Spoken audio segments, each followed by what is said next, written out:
How can we receive Jesus joyfully? He made haste and came down and received him joyfully. Luke 19 verse 6.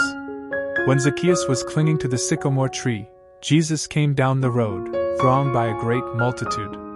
The Lord came close to the place where Zacchaeus was. Then he looked up and saw Zacchaeus, and said to him, Zacchaeus, make haste, and come down, for today I must abide at thy house.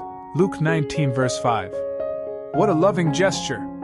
The beautiful thing we find here is that it was not Zacchaeus who drew near to Jesus, but Jesus who came near to him.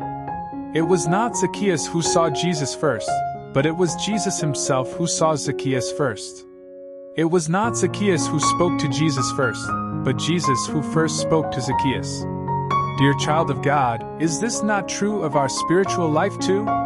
Before we went to Jesus, he came near us.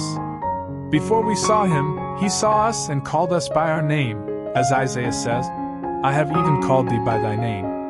Zacchaeus' joy knew no bounds. He had only wanted to see Jesus, but Jesus saw him, called him by his name, and conferred upon him the honor of having him as a guest in his house.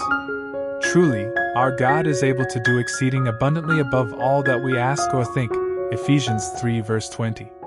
The first thing Jesus told Zacchaeus was, make haste and come down. Zacchaeus was a rich and important man, and also a chief among the publicans, which means he held a very high office. Jesus wanted him to come down from the pride of his position and possessions. This is the first thing a sinner has to do when the Lord meets him. He made haste and came down and received him joyfully.